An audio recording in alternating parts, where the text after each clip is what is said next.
I saw a number of patients in my clinic today who had heart surgery for infective endocarditis of the heart valve. Endocarditis is inflammation of the inner lining of the heart, and it often involves the heart valves, typically due to infection, and we call this infective endocarditis. It is a serious condition because if untreated, it will cause a destruction of the heart valves and cause it to leak. And also the infection can travel to other parts of the body. So it often needs to be treated for a prolonged period with intravenous antibiotics. And in many cases, this is sufficient to treat the endocarditis. But in some cases, the antibiotics fail to control the infection, and the infection continues to destroy large parts of the heart valve, causing it to leak. And these cases will require heart valve surgery to either repair or replace the damaged valve, and also to remove all the infection in the valve. So I saw three cases today in my clinic. Three of them had surgery for infective endocarditis, very serious endocarditis. The first patient had his surgery about 3 years ago. He is a young man in his 20s, and he had been feeling unwell 3 years ago with temperature, fever, and blood cultures had grown Streptococcus mitis, and we treated him with antibiotics, but the echocardiogram showed there was numerous vegetations on the mitral valve. These are the infection on the mitral valve, which we can see on an echocardiogram, and there was also a severe leakage of the mitral valve, severe mitral regurgitation. So he had to go for surgery, and this is what we found at surgery. This is his mitral valve, and you can see it is a very unhealthy looking mitral valve. There are numerous vegetations on the mitral valve. These are the infection which form what we call vegetations. So we had to clean up all the vegetations. In fact, we had to resect all the infected part of the valve, and you can see this is another picture where you can see all the infection of the valve which we had to remove, and after removing all the tissue, we could not really repair this valve. There was not enough healthy tissue left to repair the valve, and the valve was also not normal. It was thickened and fibrosed, so it was not the sort of valve which we could repair. So we had to resect all of the valve. You can see how thickened and fibrosed this valve leaflet is.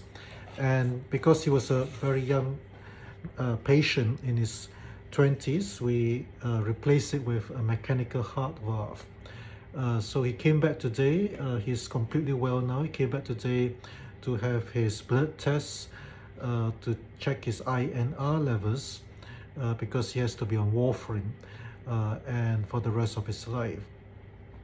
So mechanical heart valves are very good in the long term because they are very durable, but they do have the disadvantage that you need to be on warfarin, which is an anticoagulant, a strong blood thinner, to prevent the valve from clotting, from jamming, because it is a mechanical valve. And if you do not take too much, you do not take enough warfarin, then it has a risk of valve thrombosis. The valve can clot. If you take too much warfarin, then there is a risk of bleeding. So we have to monitor the INR levels every 1 or 2 months to ensure that the clotting, what we call the INR, the International Normalized Ratio, is within the range which it should be. If the patient had been older and we needed to replace the valve, then we would have used a tissue heart valve, made usually from cow tissue, cow pericardium, bovine pericardium. These do not require you to take strong anticoagulation. like warfarin, but they have a limited durability. And in a young patient in his 20s, if we put in a tissue heart valve made of bovine pericardial tissue, it would probably last only about 10 years, 15 years at most. And then he would have needed another procedure to replace the valve. So in young patients, we still use mechanical heart valves despite its limitations with the need for anticoagulation.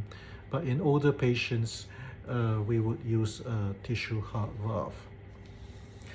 The second patient I saw today with also who had surgery, heart valve surgery for endocarditis, was a patient in his 30s, so another young patient, and he had presented with fever and was quite sick with fever and sepsis, and blood cultures had grown Streptococcus mitis. And so we treated him with antibiotics. The echocardiogram had shown large vegetation on the mitral valve, and it was also leaking very badly.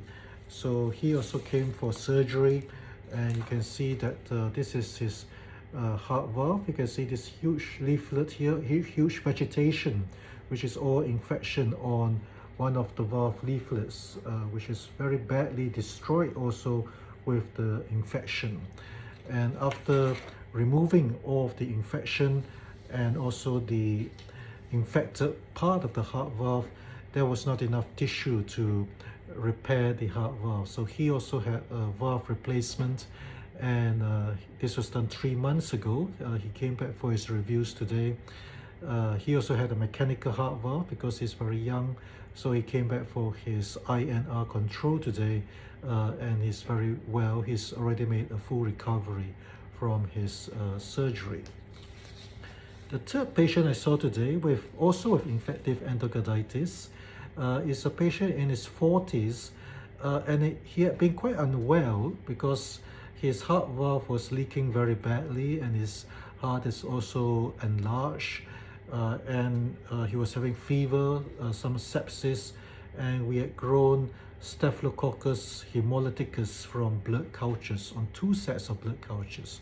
So blood cultures is the way we diagnose infective endocarditis. If we see organisms grown from blood cultures, and we see vegetations on the mitral valve on echocardiogram, and if the patient has sepsis, a temperature, then these are quite diagnostic of infective endocarditis.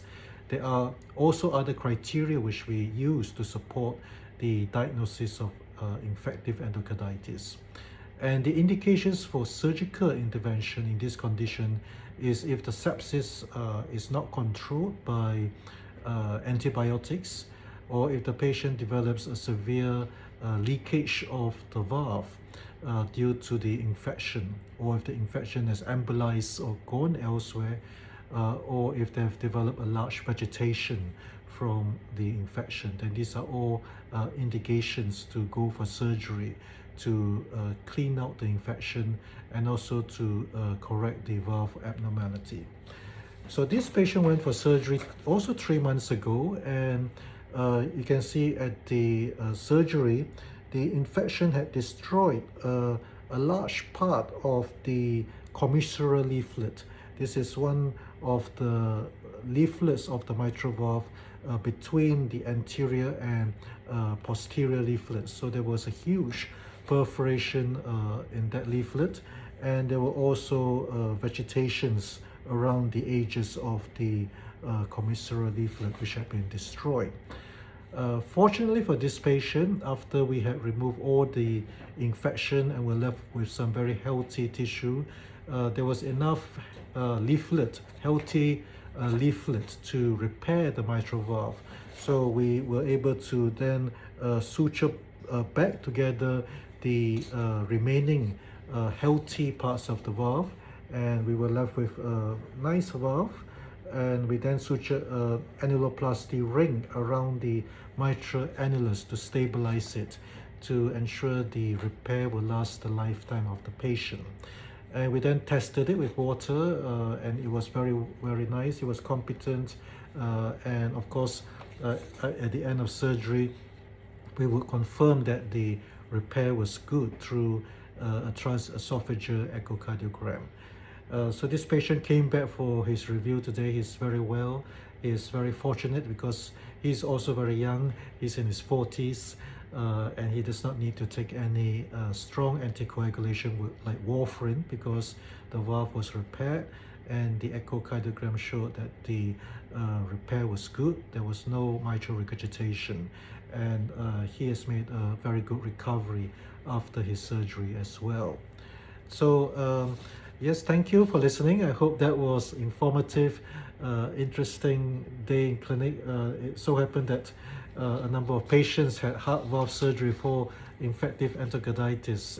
It is fairly common if you see, if you do a surgery on the mitral valve, you do see quite a number of cases of infective endocarditis causing mitral regurgitation.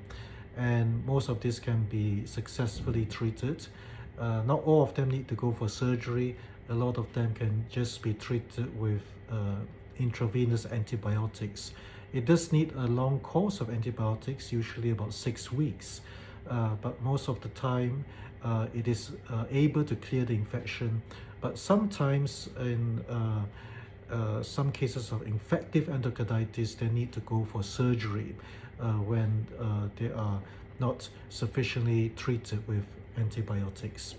So thank you for listening. I hope that was informative. Please do like and share this video if you found it informative. Thank you.